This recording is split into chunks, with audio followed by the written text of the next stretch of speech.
हम बात करने वाले हैं यूपी ट्रिपल एस सी की बहुत सारी भर्तियों के बारे में, और स्पेशली अभी विधान भवन रक्षक की भर्ती आई है, आबकारी की भर्ती आई है, लोअर की भर्ती आई है, और एक जो हमारी रनिंग में चल रही 3284 की बात करने वाले हैं आज के इस वीडियो में।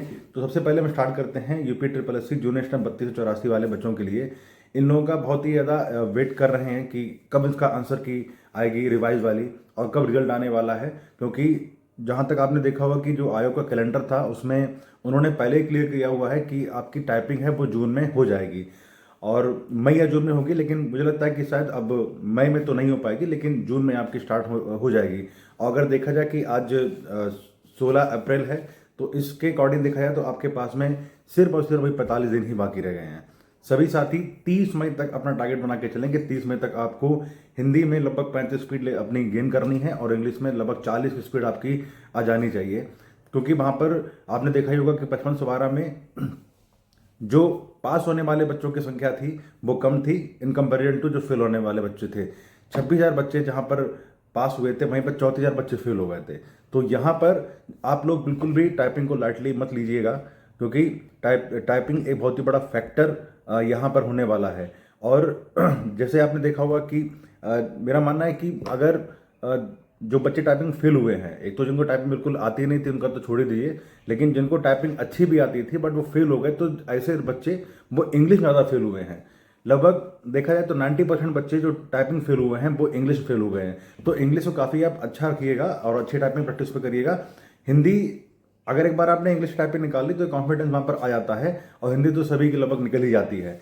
तो आप लोग ज़्यादा टाइम आपके पास में नहीं है। जो भी साथी अगर आगे आने वाले अपने एग्जाम की तैयारी कर रहे हैं, लाइक जैसे लेखपाल की हो गई, लोअर की हो गई, या फिर अभी और नई वैकेंसी आई हैं जैसे आबकारी विभाग में आई है, एक्साइज कांस्टेबल की आई है, अब विधान भवन रक्षक की भर्तियां भी आई हैं, आपने देखा होगा। तो आप लोग इनकी तैयारी भी करते रहें साथ में। लगभग ज़्यादा नहीं, अगर आप 2 घंटे पर डे टाइपिंग के लिए निकालते हैं तो ये मोर देन इनफ है। अब हम बात करने वाले हैं कि इसकी कट ऑफ क्या रह सकती है टाइपिंग के लिए।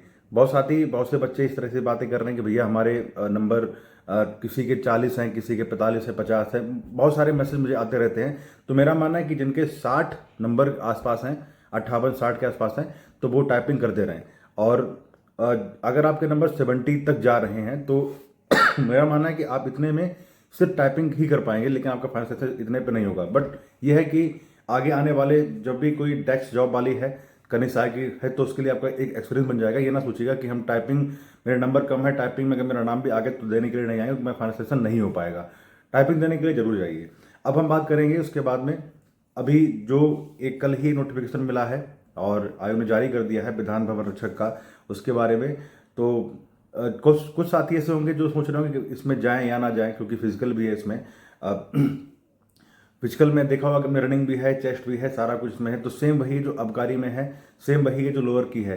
तो अगर आप सेम ये वैसे ही हो गया है जैसे अगर आप एक एग्जाम की तैयारी करते हैं, जैसे मान लिया आप लोअर की तैयारी कर रहे हैं, तो लोअर के साथ साथ में आपकी आबकारी विभाग की भी तैयारी हो जाएगी, उसके साथ में आपकी विधान भवन रक्षक की भी तैयारी हो जाएगी। तो आप ये बिल्कुल मत सोचिएगा कि हमारे लेवल की जॉब नहीं है। और अभी क्योंकि 25 रुपये वाला फॉर्म आया है, आएगा थोड़े दिन के बाद में, तो उसको जरूर फिल करिएगा। जो जितने भी एग्जाम जिसमें शारीरिक मापदंड फिजिकल मांगे जाते हैं, तो वहाँ पर थोड़ी सी कट ऑफ कम पड़ जाती है, कम चली जाती है।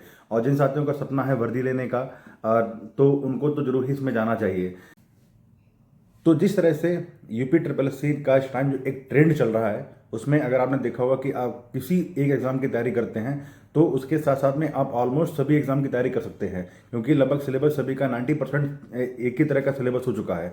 तो उसी तरह से टेक्स्ट बुक ने भी एक आपके लिए ऑफर लॉन्च किया है, जहां पर जैसे अगर आप लोग मॉक टेस्ट देते थे तो टेक्स्ट बुक के बारे में आपको पता ही होगा, तो वहां पर अलग अलग पासेस मिलते थे, जैसे टेक्स्ट बुक का पास प्रो मैक्स और एलिट। अब यहाँ पर आपको एक अच्छी बात है कि आप इन तीनों को कंबाइन करके एक ही पास होना दिया गया है। आपको अलग अलग प्लेटफॉर्म पर नहीं जाने की जरूरत है, आपको अलग अलग एग्जाम की तैयारी मॉक टेस्ट देने की वहाँ पर जरूरत नहीं पड़ेगी। अब अगर आप सीधा सा पास लेते हैं उनका, जहाँ पर तीनों कंबाइन कर दिए गए हैं, टेक्स्ट बुक का जो पास प्रो था, पास प्रो मैक्स था, एलिट था, तो यहाँ पर आपको अगर आप एसएससी एग्जाम देना चाहते हैं तो भी काम आ जाएगा, यूपीएससी तैयारी करना चाहते हैं तभी एक ही से काम हो जाएगा आपका। और उसके साथ में आपको आरआरबी का देना है, रेलवे का देना है, बैंकिंग का देना है, यूपी ट्रिपल एस से किसी भी एग्जाम की देना है, मतलब और भी ऑल ओवर स्टेट एग्जाम से किसी की तैयारी करनी है, तो एक ही पास में अब सारा का सारा आपका तैयारी कर सकते हैं। यहाँ पर तीनों पासेस को मिलाकर एक कंबाइंड एक पास ही बना दिया गया है। साथ में जो प्लेटफॉर्म फी है वो जीरो कर दी गई है, इसमें भी आपको बहुत फायदा होने वाला है।